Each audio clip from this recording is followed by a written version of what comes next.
Olá a todos, bem-vindos a mais um episódio do podcast Zona Técnica, que, como sabem, tem como objetivo dar aqui destaque ao trabalho de muita gente que tem funções pouco faladas habitualmente na comunicação social, nas redes sociais. Às vezes há muito staff por aí que não tem o destaque devido e merecido, e hoje é mais um desses casos. Hoje tenho aqui um convidado, mais uma vez, muito especial, como é sempre em todos os episódios, e trata-se aqui de Laurindo Filho, que é treinador e habitual comentador também na Bola TV, portanto, eventualmente já o conhecem ou de um lado ou do outro, já vão reconhecer a voz, portanto, vai-nos trazer aqui a experiência daquilo que é trabalhar também nos campeonatos distritais, ele que agora até está numa nova experiência também no futebol feminino, portanto é aqui alguém que nos vai trazer certamente muito conteúdo.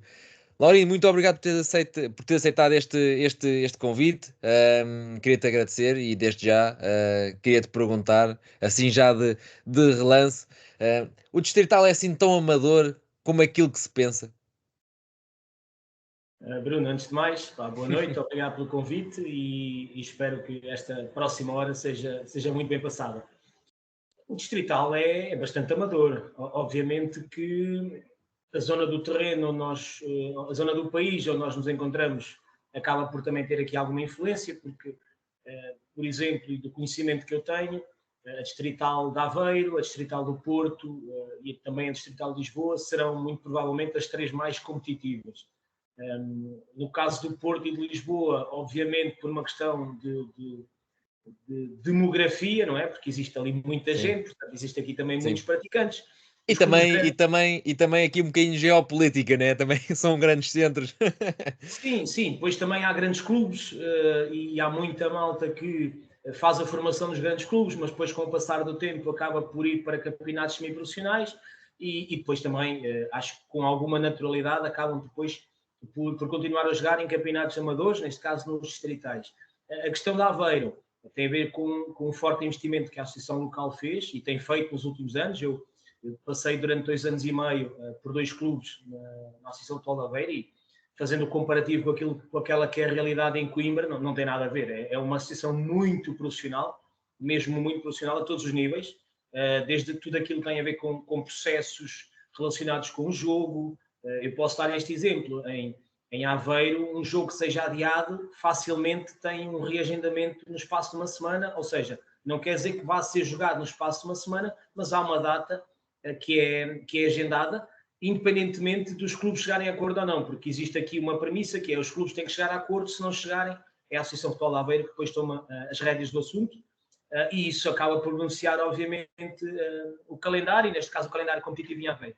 Mas a verdade é que depois, mesmo dentro destas três realidades, existe um amadorismo muito, muito grande. Eu em Aveiro trabalhei na segunda divisão distrital, que equivale à terceira, porque existe uma elite, existe uma primeira e uma segunda, e por norma nessas realidades não existe dinheiro. Portanto, os jogadores estão lá por amor ao Pois. desporto, sendo que isso é muito subjetivo e muito relativo, porque infelizmente, na minha opinião, eu tenho 43 anos, mas acho que as gerações mais novas já não têm propriamente amor ao desporto como eu tinha, por exemplo, quando subi a sénior, já lá vão 20 e qualquer coisa anos. Era isso que eu te ia perguntar, Laurindo. Ou seja, como é que se lida, e tu fizeste esse caminho também enquanto jogador, portanto tens a experiência dos dois lados, que é, agora como treinador, como é que se consegue motivar e lidar com malta que tem um trabalho durante o dia e que vai ali, se calhar até mais por gosto do que pelo dinheiro que recebe, que muitas vezes é zero ou perto disso. Olha, eu em 15 anos que levo enquanto treinador principal, exceção feita aos primeiros 5 em que eu estive ligado a equipas júniores, portanto são 10 enquanto treinador de equipas séniores, eu só por uma vez trabalhei num clube que tinha algum orçamento. Ou seja, e foi durante 1 ano e meio. Significa isto que durante 8 anos e meio, eu só tenho trabalhado em clubes e com clubes que não têm verbas para jogadores. A época passada eu tive um treinador que me disse que não sabia como é que se trabalhava no nível em que eu me encontrava, porque ele disse que não sabia, não fazia a mínima ideia como é que se poderia motivar um jogador que trabalha, por exemplo, na construção civil ou que trabalha por turnos numa fábrica. A verdade é que é muito difícil, é complicado encontrar uma forma ideal de motivar toda a gente, porque nós encontramos personalidades muito diferentes dentro daquilo que é o amadorismo. Há jogadores amadores que levam aquilo a sério, Eu tenho jogadores e tenho tido, ao longo do meu percurso, jogadores que se preocupam com o sono, com a alimentação, com o seu descanso, mas também tenho o extremo oposto, ou tenho tido o extremo oposto. São jogadores que não querem saber Pois. absolutamente nada disso e que mesmo em véspera de jogo dão-se ao luxo de abusar, seja na comida, seja na bebida. Portanto, é complicado realmente conseguir motivar os jogadores, ou pelo menos conseguir motivá-los de forma a trazê-los para uma ideia que seja coletiva e que também os leve a fazer as coisas de determinada forma, porque dentro daquela que é a realidade do futebol distrital, a maior parte dos treinadores quer exatamente aquilo que os treinadores que estão nas ligas profissionais querem, ou seja, ganhar. E depois o ganhar implica aqui muita coisa. Né? É mais fácil ganhar quando tens os melhores, os mais comprometidos, quando tens dinheiro. Quando tu não tens, é complicado. Até porque a tendência natural destas gerações mais novas é o jogador acaba de chegar aos séniores e pensa que já sabe tudo. Nós também éramos assim no meu tempo, Pois, mas sim. tínhamos aqui uma capacidade maior de ouvir. Eu falo muito na escuta ativa. Hoje em dia os jogadores não escutam para compreender, eles escutam para responder imediatamente.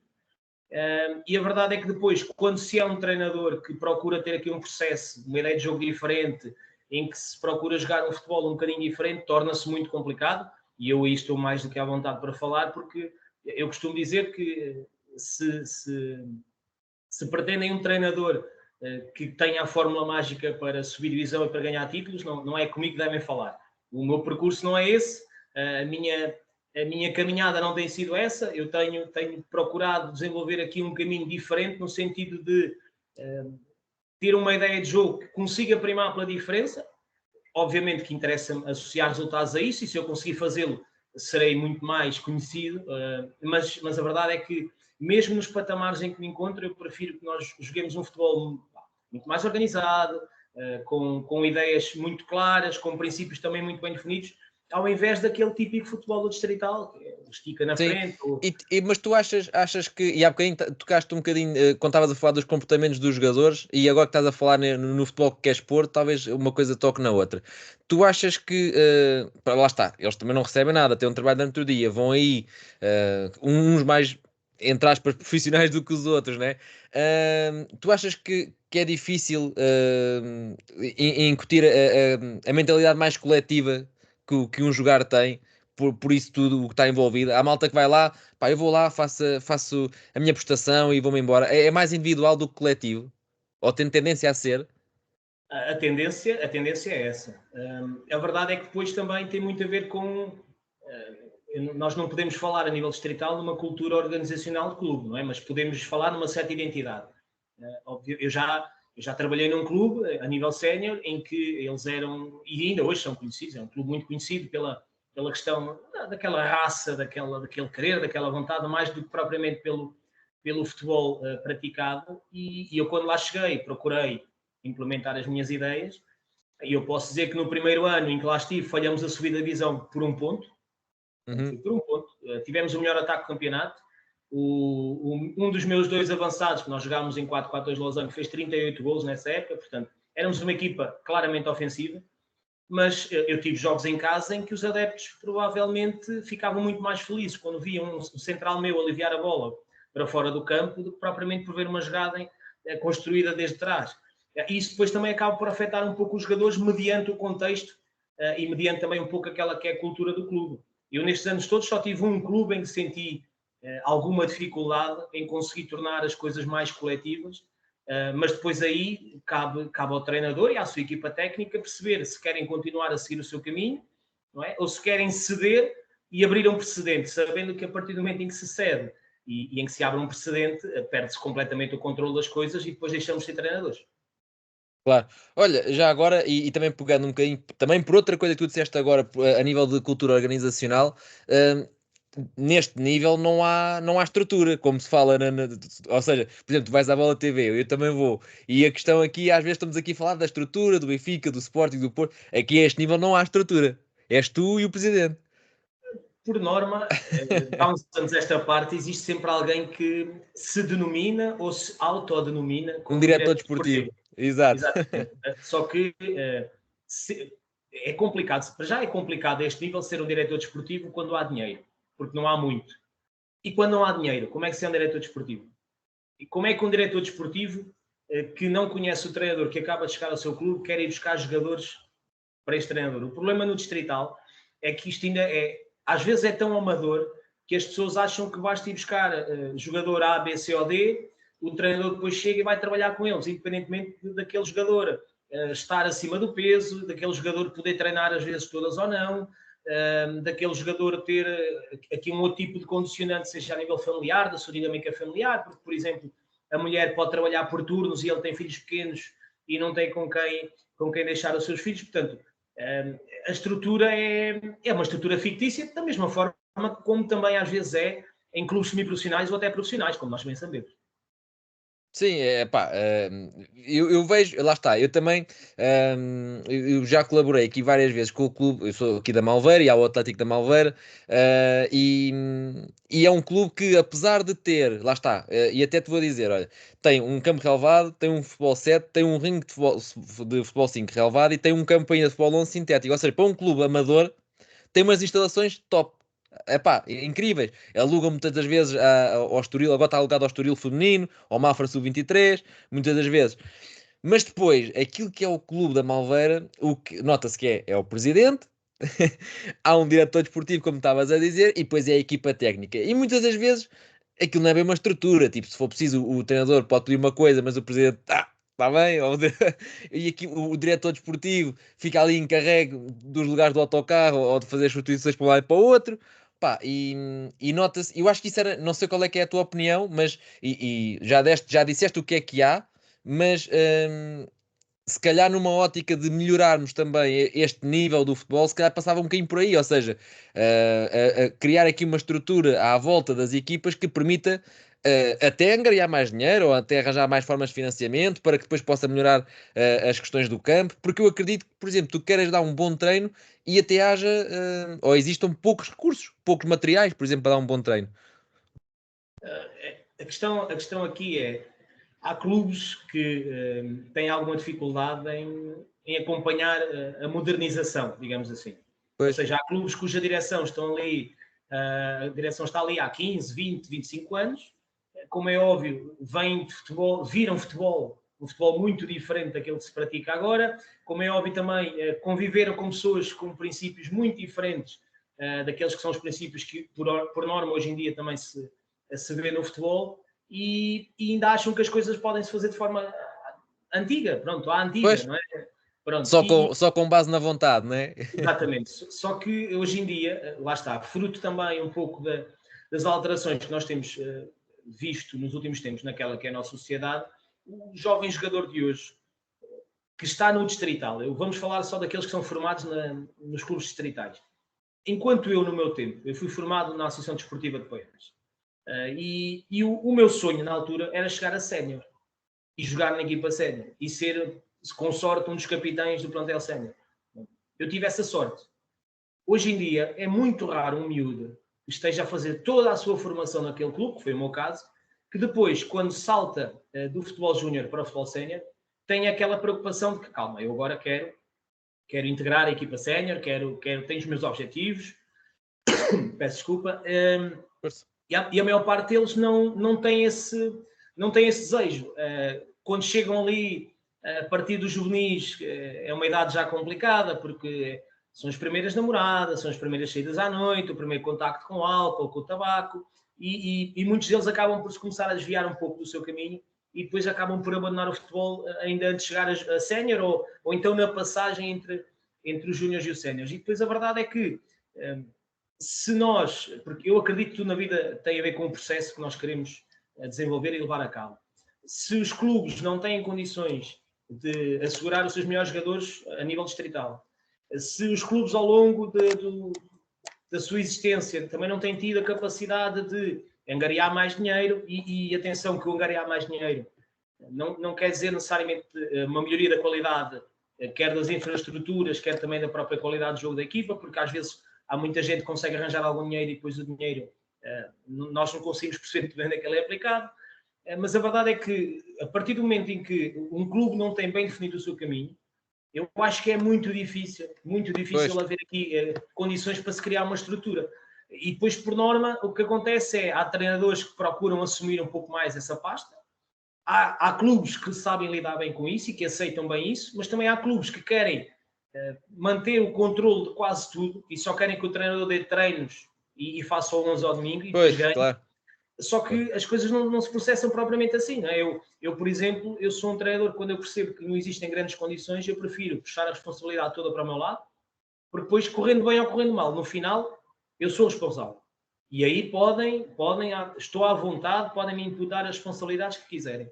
Porque trabalhar num contexto em que eu não posso escolher aquilo que eu quero à minha vontade e à minha imagem, torna muito mais difícil o meu trabalho e falando por mim, estarei também a falar certamente por muitos outros colegas que trabalham no Distrital. Claro.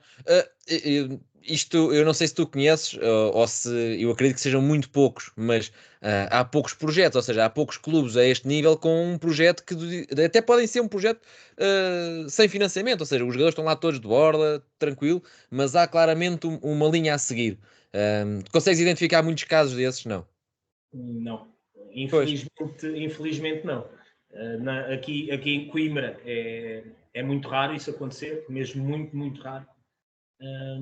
Porque a ideia que eu tenho também do que vou acompanhando aqui na minha zona é que está tudo muito assente, como estavas a dizer, no treinador que lá está, do estilo, olha, para esta época arrancamos com este treinador. Pá, e depois quando aquele treinador sai por algum motivo, seja no final da época, seja a meio e vem outro, muda tudo. Epá, andamos nisto, estás a ver? Vamos rodando os treinadores, é um bocado assim. Aquilo que nós vemos na Primeira Liga, por exemplo, que é uma época inicia-se num determinado clube com um treinador que quer uma ideia de posse, um futebol associativo. Pois. Depois ele sai por qualquer motivo e vai-se buscar um treinador que só quer jogar em transições e apostar nas bolas paradas ofensivas. E se nós vemos isso na Primeira Liga, imaginem agora aqui neste patamar mais amador e mais distrital. Isso é o pão nosso cada dia. E por isso é que é muito complicado, mesmo muito complicado, falar-se em projetos a nível distrital, porque depois, lá está, eu sei que às vezes eu falo e dá a ideia que eu não gosto de ganhar e que não quero ganhar. Mas eu continuo a achar que nós na vida só ganhamos se fizermos as coisas certas para ganhar. Porque ganhar uma vez, sermos, e não quero aqui ofender nada nem ninguém, mas sermos um Leicester desta vida, que foi campeão uma vez em Inglaterra, todos nós podemos ser. Agora, aquilo que é difícil é chegar lá acima e sermos consistentes a ponto de nos mantermos lá em cima. Não quer dizer que um clube que seja campeão hoje tenha que ser campeão amanhã. Mas se calhar o clube que foi campeão ou que for campeão hoje, se trabalhou bem, ele depois de amanhã ou daqui a 15 dias vai voltar a ser campeão. É isto fazendo aqui um Sim, paralelismo sim. num curto espaço de tempo. E o problema é que, eu não sei se é um reflexo também só da sociedade ou não sei se é falta de conhecimento, se é falta de vontade de querer adquirir conhecimento, porque eu noto isso bastante a nível do futebol amador e do futebol distrital. Eu acho que há muito pouca gente a querer desenvolver novas ideias, a querer abraçar novos tipos de conhecimentos. Não sei se por medo de reconhecer a sua própria ignorância. Eu sou um ignorante todos os dias, porque todos os dias eu estou a aprender alguma coisa. Portanto, quem aprende alguma coisa não sabia antes.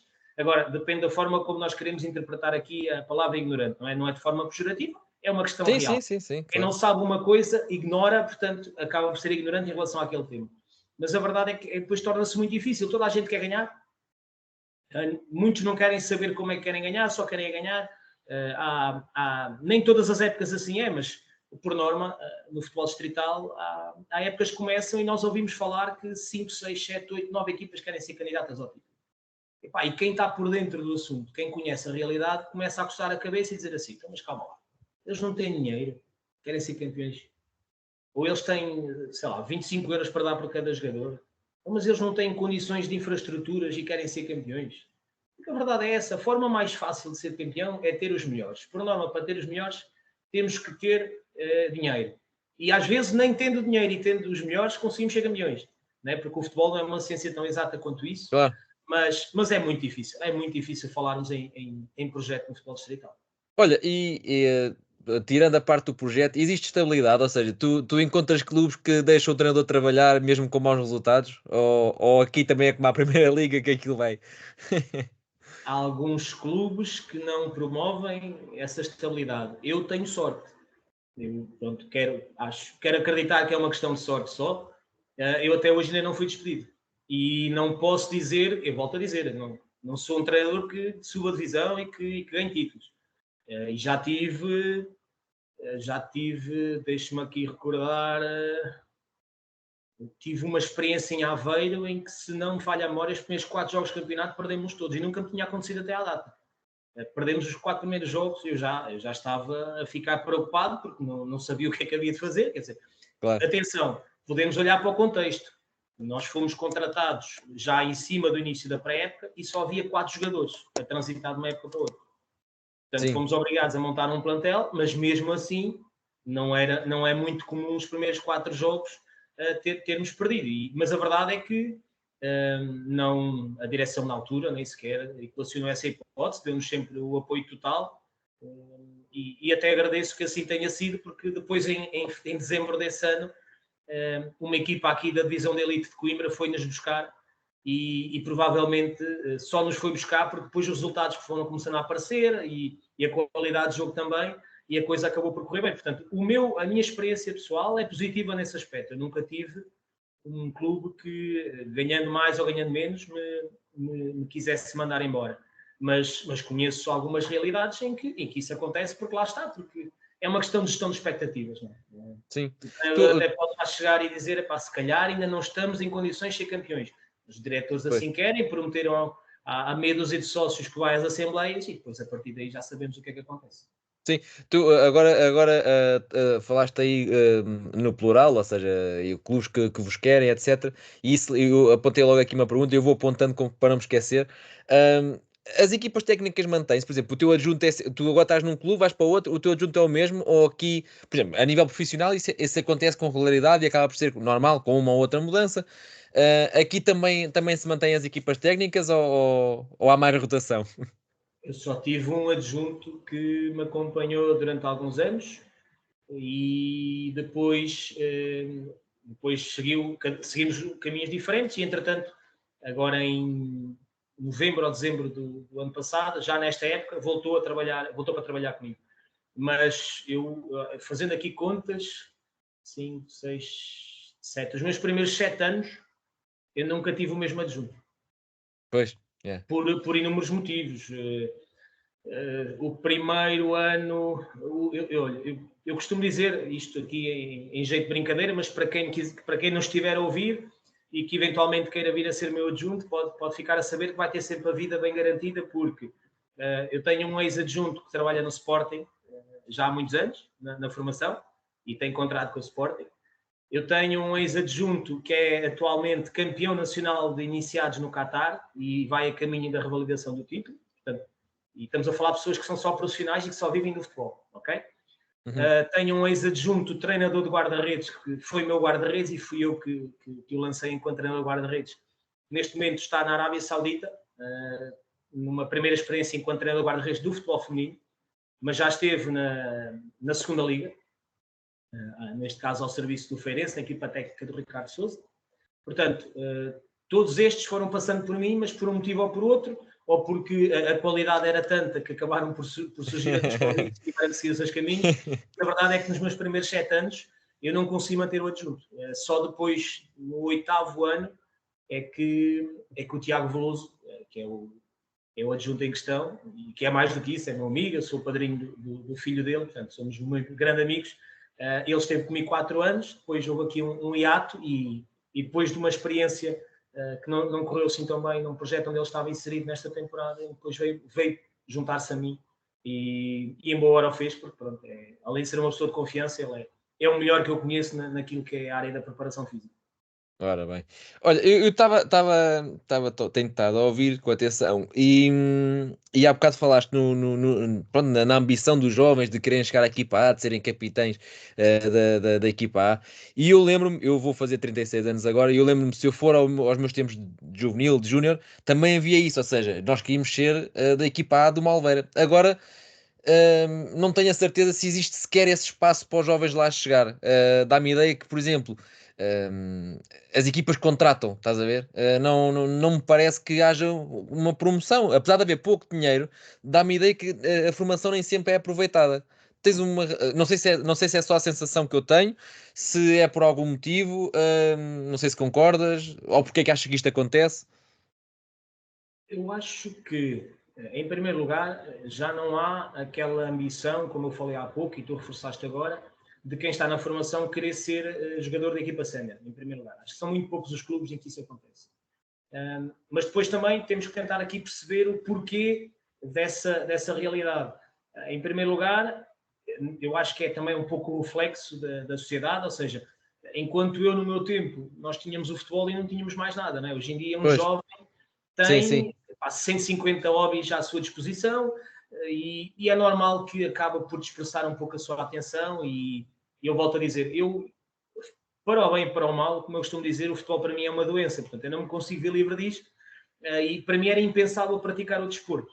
Não consigo mesmo imaginar-me noutro desporto, verdade seja dita. Gosto muito de ver outras coisas, mas não me consigo imaginar fora do futebol.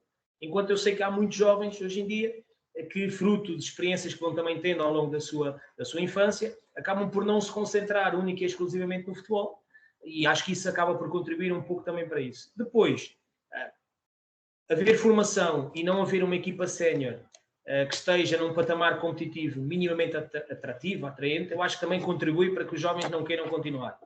Uma coisa é um clube estar na elite do seu distrito, ou estar num campeonato de Portugal.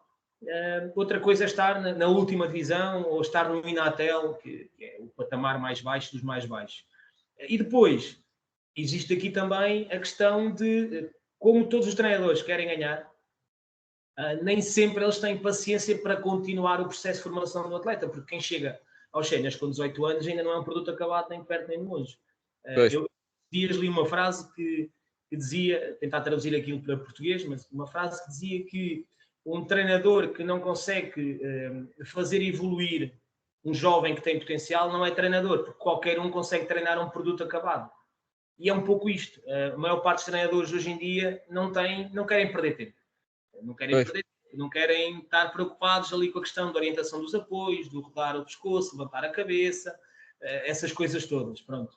E torna-se difícil. Quando assim torna-se muito difícil, depois coloco-me também no lugar do jovem jogador, começo a olhar para a equipa sénior, vou ao domingo ao estádio, ou ao campo ver o jogo e percebo que ou é só estrangeiros, ou é só gente, malta já com 30 e muitos anos, os que são mais novos, ou que até fizeram formação com eles, estão ali, mas é só para fazer número, e quando jogam, só jogam 5 ou 10 minutos, ou então só jogam quando não há mesmo mais ninguém, e penso que somando tudo isto, acaba por ser difícil nós vermos, por um lado, os jovens a quererem se afirmar no seu clube da terra, e depois é a tal questão, o treinador hoje em dia, nós aqui, eu tenho um grupo de amigos, nós brincamos muito com uma situação que é o treinador que está nos infantis, que acha que ser campeão distrital de infantis vai colocá-lo na Liga dos Campeões na época seguinte.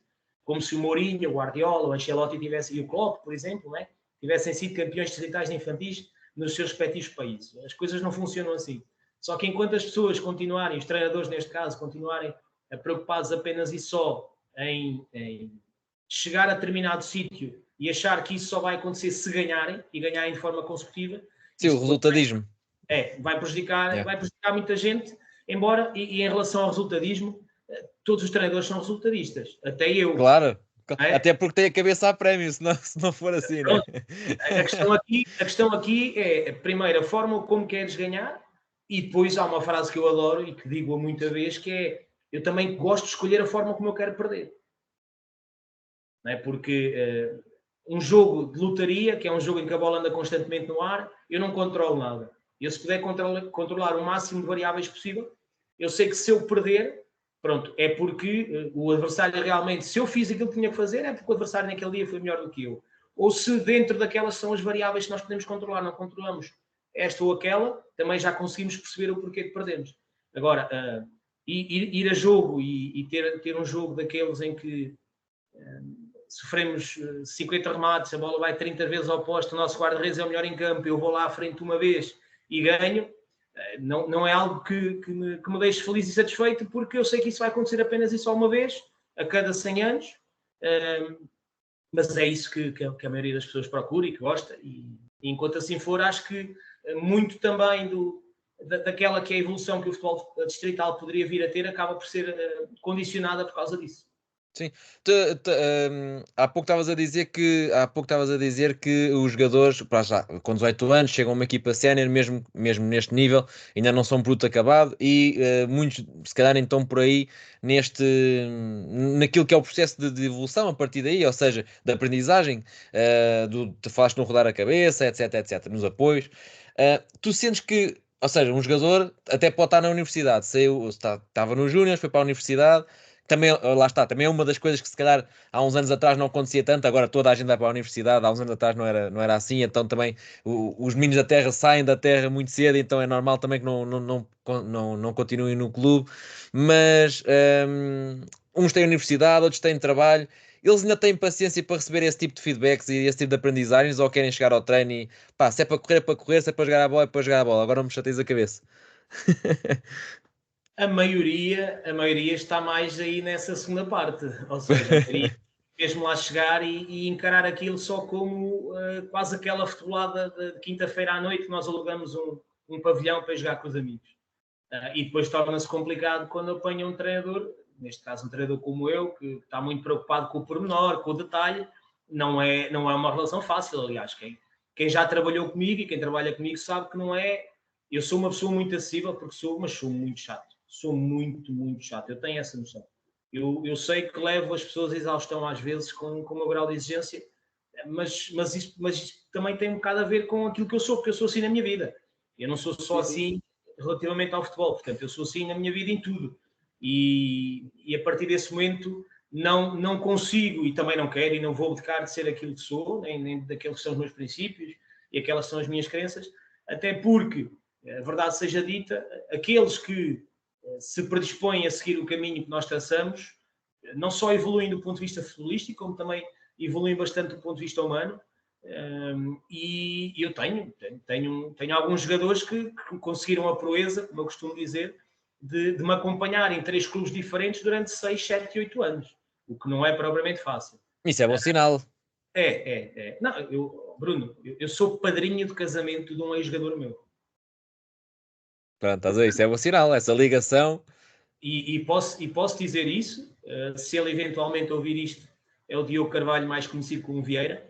O Vieira, eu conheci-o na minha primeira equipa sénior. Ele estava a passar por uma situação pessoal muito complicada e eu não sabia disso até que ele desabafou e contou uma história dele. Pronto.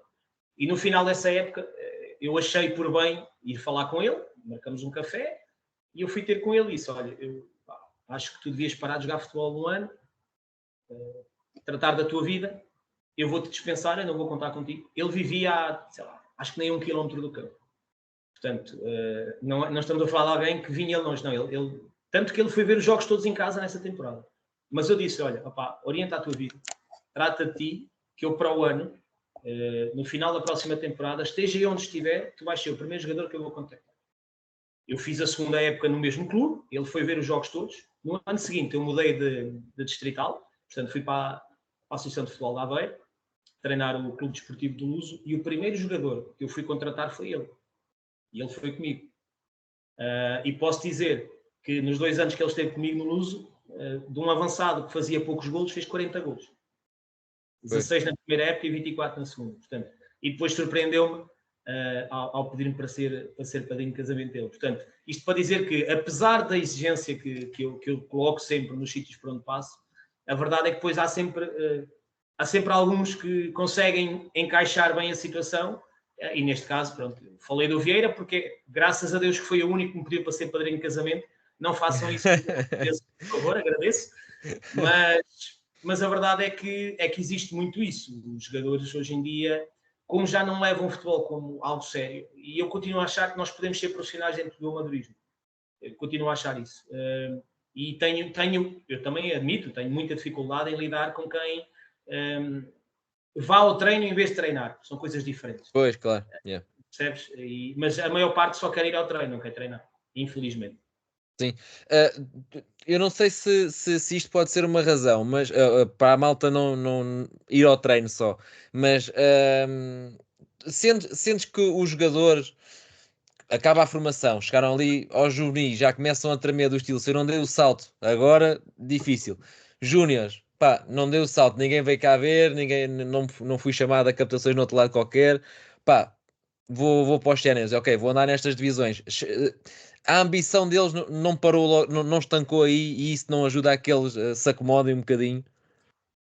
Eu não sei se quem faz formação num clube distrital tem o objetivo de chegar Se calhar ao ali mais até aos alto nível, não é? iniciados, eventualmente ali até aos iniciados, eles estão sempre na esperança que está ali alguém na bancada, se calhar, não? Pá, olha, nós temos o exemplo do Jota Silva, que há 4 anos, se não me engano, há 4 anos, 5 no máximo, estava a disputar a elite de Aveiro. E Nós o nunca Beto? sabemos, E o e Beto? o Beto, aí no TIS, exatamente. Nós nunca sabemos quando é que a oportunidade vai nos bater à porta. A verdade é que o mais comum é que realmente o miúdo que faça a sua formação no clube do distrital e que chega a sénior e que continua distrital, dificilmente, obviamente, não é?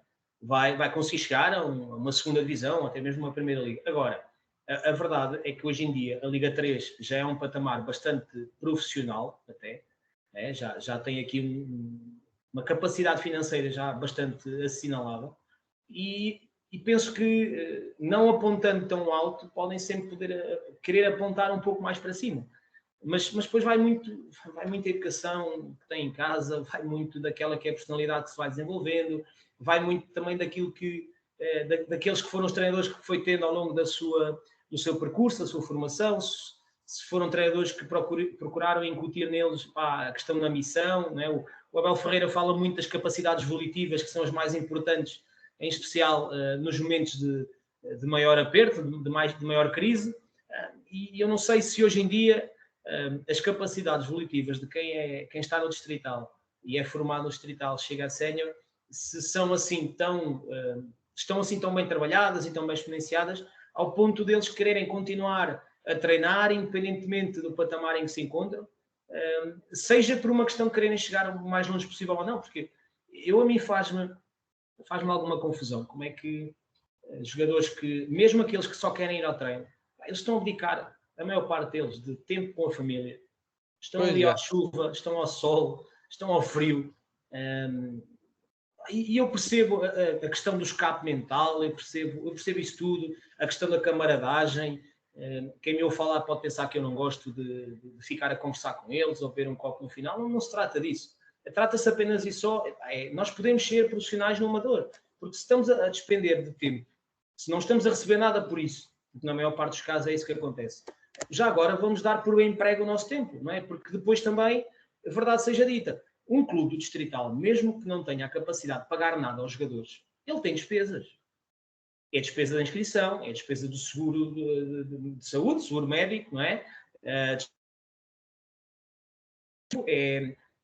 É água, é luz, é o gás durante a época. Aqueles que fornecem almoços também estão a gastar dinheiro. Portanto, eu acho que o clube que, não pagando um vencimento ou uma ajuda de custo, mas proporciona tudo isso, também gostaria que os seus jogadores, ao fim de semana, fossem recíprocos, que é uma palavra que eu utilizo muito na minha vida, que é Claro. reciprocidade. Portanto, e infelizmente acho que isso não acontece assim tanto, obviamente em todas as realidades, e também por isso é que há sempre um campeão distrital, não é? Mas em todas as realidades haverá certamente 1, 2, 3, 4, 5 clubes no máximo, em que não só fruto do dinheiro, mas também da envolvência que se consegue gerar à volta do próprio clube, eles conseguem ser o mais profissional possível dentro daquilo que é o amadorismo, mas 80, 85% dos clubes são puramente amadores, os jogadores também, e não existe grande vontade de sair da sua zona de conforto, porque é mesmo isso que se trata, não é? Tu estás tão habituado àquilo, ok, Yeah. agora deixa-me começar a treinar em vez de ir ao treino. Mas isso é sair da zona de conforto, não é? Deixa-me Claro. querer fazer de cada treino, eu costumo dizer isto, cada treino é um degrau para a escada para o sucesso. E significa que eu hoje estou a dar 10, amanhã tenho que dar 15. Ou tenho que dar 11, não posso dar 10 outra vez. Esta mentalidade não é fácil de se ter, não é fácil de se transmitir. E depois aquilo que se vê é o habitual ir ao treino, é habitual falta de qualidade ao fim de semana, a bola sempre muito no ar, muitos jogos com muitos duelos, a culpa é sempre do árbitro, é da bola, é da relva, pronto, a culpa nunca é do jogador. E isto não é nenhuma crítica, porque eu estou a falar abertamente porque eu não sou o único a ter passado por isso. Aliás, conheço centenas de treinadores que passam por isso diariamente. E depois a questão é, há quem consiga lidar bem com isso, há quem consiga se adaptar bem, ser flexível a ponto de... E depois há treinadores que não conseguem ser tão flexíveis quanto isso. Tu consideras que, por exemplo, a este nível, por exemplo, o teu jogar, o jogar da tua equipa pode ser algo trabalhado, algo com processos, com dinâmicas, ou aqui há que simplificar, do estilo, pode-se jogar bem, mas pá, simplificar ao máximo. Eu estou a perguntar isto, ou seja, porque há pouco tempo de treino, lá está, há limitações, eventualmente há jogadores que nem sequer vão aos treinos todos por causa do trabalho ou da conjuntura familiar, por isso acredito que não dê para elaborar muito. Tu podes querer jogar muito, mas não tens assim tantas unidades de treino para, pronto, para pôr as suas ideias, não é? A questão do tempo é fundamental. Eu, por norma, nas pré-épocas, nós só não treinamos um dia. Ou seja, a nossa pré-época, sendo 5 ou 6 semanas, nós tentamos treinar sempre 5 dias, fazer um jogo de treino, haver um descanso, isto que é para aproximar ao máximo os jogadores daquela que é a nossa ideia de jogo. Em termos daquilo que é o futebol jogado, eu gosto do futebol simples, só que o futebol simples, para mim, é muito daquilo que nós não vemos no distrital, ou seja, o futebol simples Pois é isso. procurar jogar a 2, 3 toques, porque no distrital existe muita desorganização, há muito pouca organização, seja ela ofensiva, seja defensiva. Portanto, eu quero contrariar isso, eu quero que a minha equipa seja organizada, eu quero que a minha equipa tenha saídas de bola, mais do que comportamentos padrão, obviamente, que temos que ter, não é? Mas aquilo que eu quero é que a minha equipa saiba, primeiro, respeitar posicionamentos, porque a partir do momento em que nós conseguimos respeitar posicionamentos, vamos conseguir gerar comportamentos adequados, porque eu não acredito em dinâmicas sem posicionamento. Eu acho que primeiro é preciso sabermos onde devemos estar para depois conseguirmos criar dinâmicas. E isto é um processo que é moroso, é trabalhoso, é chato. Eu tenho aí épocas anteriores de aquilo que nós investíamos em saída de bola, por exemplo, era um absurdo. Só que depois compensava. Ao fim e ao cabo ia compensando. Agora, volto a dizer, é chato para o treinador, mas também é muito chato para os jogadores. Nós nunca quisemos e não queremos cortar a criatividade, nem as pernas a ninguém, nem a liberdade. Muito pelo contrário. Aliás, eu enquanto jogador fui médio ofensivo também, portanto, eu quero que os meus médios tenham bola, eu quero que eles tenham liberdade. Agora, eu também sou obrigado a organizar o caos que existe num jogo de futebol. Se fala em caos no futebol profissional, numa primeira liga, Sim, claro. imaginemos aqui no distrital. E por norma, uma das imagens que eu sei que as nossas equipas têm, toda a gente diz que nós somos sempre muito organizados, percebe-se perfeitamente bem a ideia. Agora, é muito raro haver uma saída de bola longa numa equipa minha. Muito raro, muito raro. Aliás, é mesmo muito raro. Eu tenho uma jogada que eu não vou dizer que é famosa porque não é viral, mas quem me conhece sabe de uma jogada que nós tivemos no Luso aqui há uns anos, em que aquela jogada aconteceu aos 88 minutos de jogo e nós estamos a ganhar 13. E a jogada, a saída é desde trás e depois, pronto, alguma falta de qualidade no último terço acabou por impedir que a jogada fosse golo. No entanto, toda a jogada, até chegarmos ali à fase de quase o último passo, é uma jogada excelente, aquilo é brutal. E aquilo foi trabalhado. E aquilo foi trabalhado exaustivamente. Agora, não é propriamente fácil. Eu desde que comecei a treinar, a minha primeira experiência enquanto treinador na equipa de sub-19 do União Clubeirense, eu já nessa altura, mesmo com pouco tempo de treino, e mesmo na realidade distrital, nós trabalhamos ao longo da temporada 3 temas táticos diferentes. Porque eu acredito muito nisto. É um modelo de jogo e variabilidade, mas com sistemas táticos diferentes. Porque os nossos jogadores, eu gostava que eles tivessem esta capacidade para, dentro de um modelo de jogo e do mesmo sistema tático, serem eles a desmultiplicarem aquilo da forma que eles acham melhor. Só que isso Claro. exige conhecimento do jogo que eles não têm, infelizmente. E então, para isso, acho que cabe-nos a nós treinadores procurar dar aqui outras ferramentas. Mas eu acredito que nós investimos muito mais tempo em alguns conteúdos do que muita outra gente que possa andar aí no futebol. E não é uma questão de querer ser, não é para ser o melhor, estarmos aqui a armarmos em bom. É uma questão de nós acreditamos naquilo, nós sabemos que aquilo resulta, sabemos que em alguns casos conseguimos ter os jogadores mais ou menos aproximados e a coisa resulta mais facilmente. Quando não é partir pedra porque não existe outra forma. O treinador está lá para trabalhar, o treinador tem que se chatear, não vale a pena. E nestas realidades, então, não dá para ser de outra forma. Claro, claro, claro. Olha, ia-te fazer aqui estamos a chegar já aqui ao fim do tempo também, mas queria-te fazer aqui ainda mais uma ou duas perguntas, que era, a ideia que eu tenho é que, ao nível distrital, existe muitos jogadores, pá, veteranos, acima dos 36, 37, 40, 41, muitas vezes. Hum, Como é que se escolhe os jogadores ou tu conheces os jogadores? Epá, porque assim, não há departamento de scouting. De onde é que vêm os jogadores? Como é que se faz para montar um plantel? No meu caso, nesta fase, é mais fácil, tendo em conta Tu já a conheces muita longevidade. gente, né? Já conheces muita Exatamente, gente. pronto, é mais fácil. Mas, por exemplo, eu como estive ligado à formação durante 5 anos, ganhei aqui algum gosto por ir ver jogadores que estão nos juvenis, jogadores que estão nos júniores, portanto, tentamos fazer um pouco esse acompanhamento. E depois, paralelamente ao meu percurso enquanto treinador principal, eu, durante 4 anos e meio fui scout, observador, analista do Pedro Ilharco.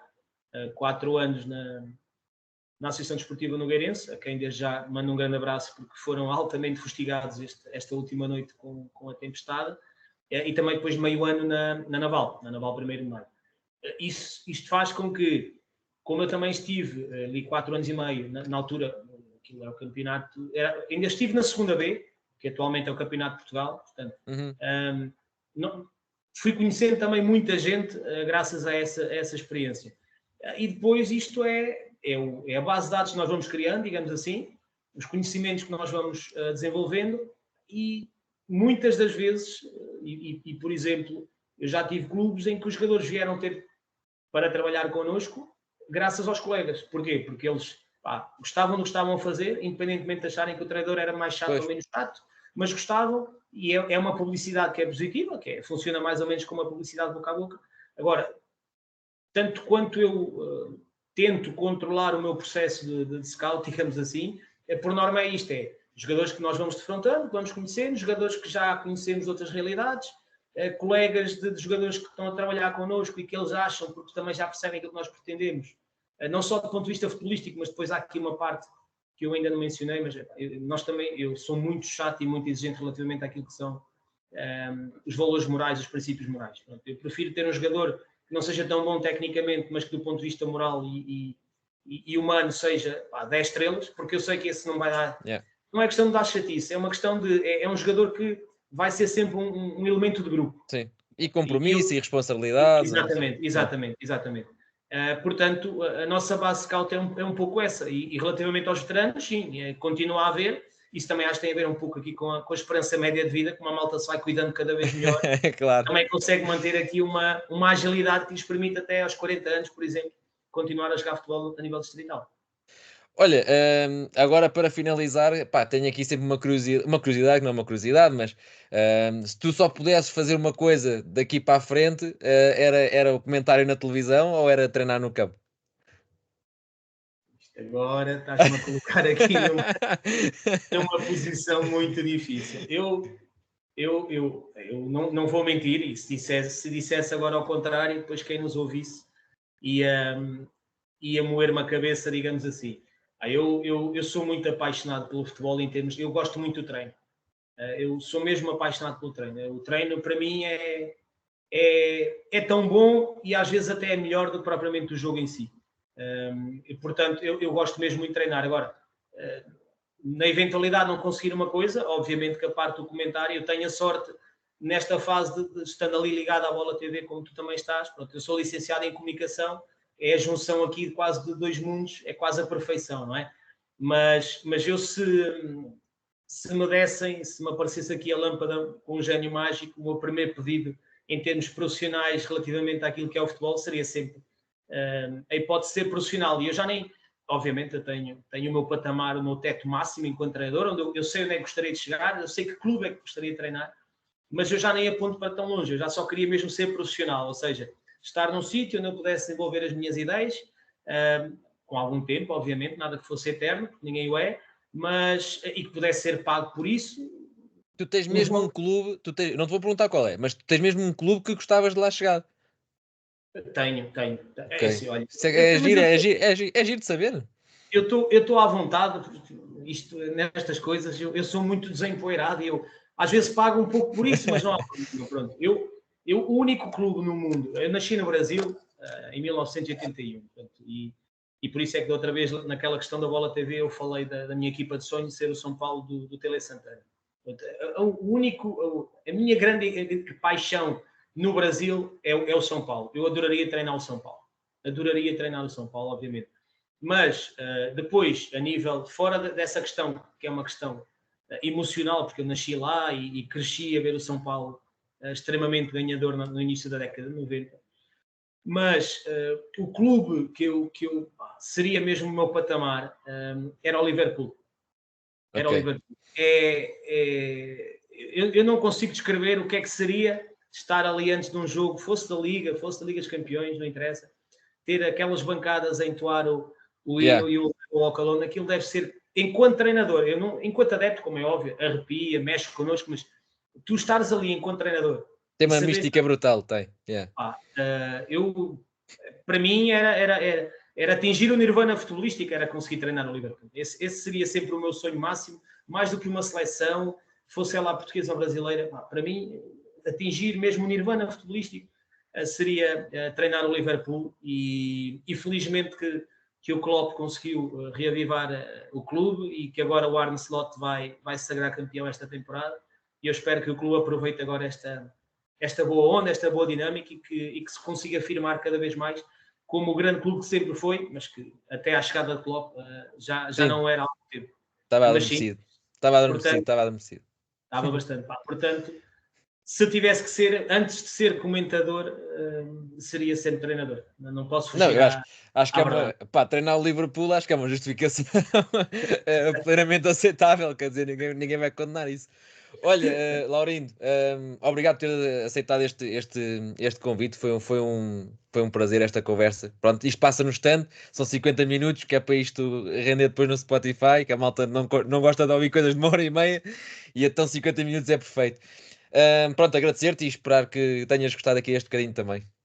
Sim, claro, obrigado, e é sempre um gosto falar de futebol e contigo também, que és uma daquelas pessoas que eu vou seguir e que gosto de ouvir porque é diferente. Eu gosto de gente que tem coisas para dizer. Tenho uma pessoa amiga que me diz isso e é uma frase que faz sentido. Acho que tu és daqueles que têm sempre qualquer coisa para dizer, não andas ali com aqueles chavões, com aquelas ideias pré-concebidas e eu gosto muito disso. Portanto, continua aí, força nisso e naquilo que eu puder ajudar para divulgar também este teu projeto, já sabes, podes contar comigo. Obrigadíssimo. Pronto, obrigado. Obrigado pelas palavras também, pronto. E agora só posso desejar que venha aí o São Paulo ao Liverpool para ti, que é para isto ficar mais ou menos equilibrado. Pronto, vamos continuar a trabalhar. É isso tudo. E para quem acabou de ouvir este episódio, é só ficar aí que vem aí mais já de seguida. Até breve.